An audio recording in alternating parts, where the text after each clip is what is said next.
Hi, I'm Billy S, and today I'm going to explain how to do the room 3 with Yihou Cycle, Matrix Pogo, Diagonal Thorn Skip, and Blossom Stud. Basically, I'm going to explain my personal goal in this room, which is 19.19, and I'm gonna do a little tutorial on how to do it in runs. I think this strat is not the most optimal, but it is pretty consistent in my opinion, especially in the end of the room.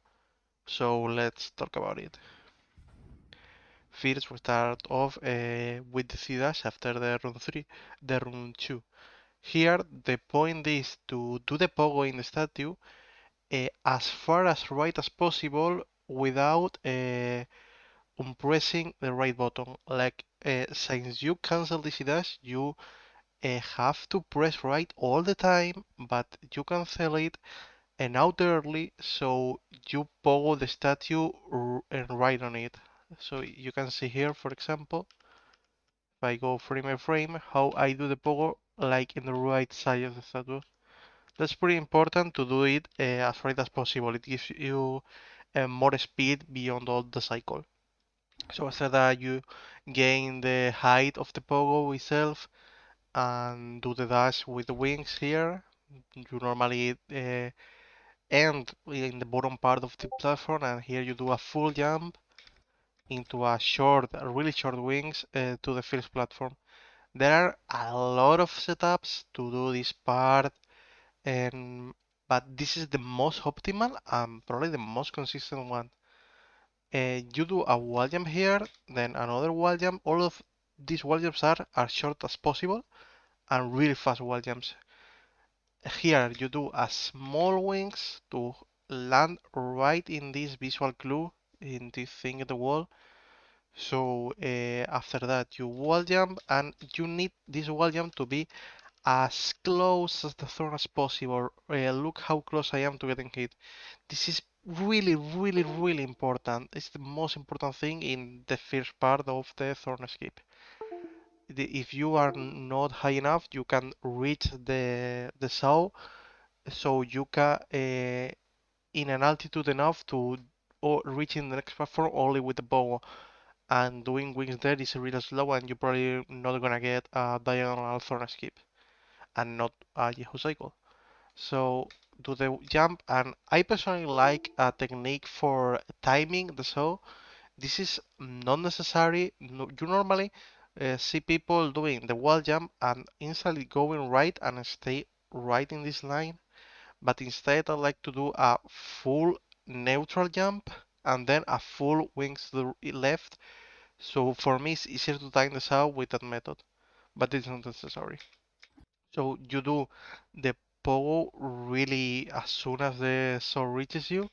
Do a really big, holding a lot the button, the jump button in this wall jump, and another really long wall jump here with nice wings that you need to stay in the as close as possible to the end of this platform, like really low for making two wall jumps in this wall. You do one and two short wall jumps. And again, it's really important to land as close as possible to these thorns for the diagonal thorn skip. Then you do a full jump, and here the visual clue is that you imagine a line like this in this wall, and you can't get off this line. Like you need to stay aligned with this wall for the pogo, the saw. If you are more on the right, you will fail the pogo and you will die. So yeah, you pogo the saw as high as possible, do a wings and land the thorn skip. The visual clue is this tiny thing of here. You need to align the left part of your body. Let me this frame. Like yeah, the left part of your body is almost touching this little spine. So yeah, that's the visual clue. And this is really important for the Yihou cycle. You need to um, uh, go left and do the jump as soon as possible. Normally, people loses all the cycles for holding along this jump or for stay looking right, do the jump, still looking right and not going left. you need to go in left as soon as you press jump. It's really, really important. And with this jump is a bit too low, so if I have bad RNG, I can save the situation with a strat I'm gonna explain now, but it's a bit harder to react, so it's better to do like the dash a bit earlier, like here, instead of when I do it. So yeah, you go with a big wimps, and here the thing, as you can see, I have bad RNG. I have the wimble really high, but that fixes with the thing we call the quartz wings. These wings are extremely useful for bad energy cases.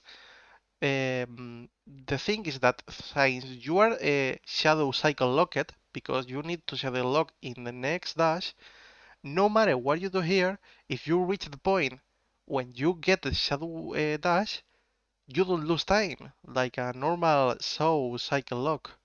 So you can have here a wings without losing any time because you are gonna get a shadow dash here anyway. So yeah, you get another height with that wings and pogo this windmill, go to the next one, um, do a pogo wings. There is a strat here for going without these wings, but I think it's not necessary for the normal Yihou cycle. And yeah, you wall jump this wall, go to the left with another shadow dash, pogo this windmill, and here comes the Yihou cycle part. The point is to get over this saw. This is a bit complicated at the start, since you really need to get her here at really fast speed. Like you need to do a really good cycle in the start and stay in the less possible time the Thorn skip. But with practice, you will get it this almost the 100% of the time you land Thorn skip. Like getting the cycle is really consistent. The only problem is later the tunnel that is a bit harder. But yeah, if you can reach a good cycle, it's not a problem. Like you can see, you need to go over this windmill with the wings and then power it and do a normal dash here. Sometimes you need to hold more the height of your pogo because this windmill can have you bad energy stay more up or more low, and you can calculate when to do the dash. You want to do it as fast as possible, but if the windmill is too high and you are too low, you're gonna get hit. So yeah, hold a bit the pogo is not a big deal.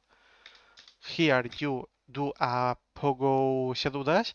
Sometimes if you get a really really good cycle, here is a cycle lock when the saw is, if you are low, the saw is so high that you get hit by the saw. So wait a bit if you see you are really fast for doing the shadow dash.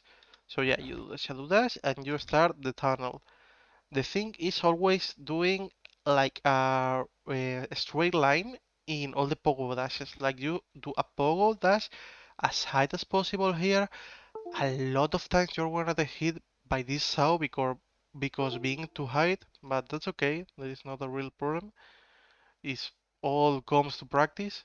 So yeah, you pogo dash. You here do the matrix pogo, which is a really really short wings into this saw, and you hit it with the right part of your nail hit. You not pogo it, you diagonally hit it with your nail hitbox. So yeah, you pogo dash instantly, really instantly.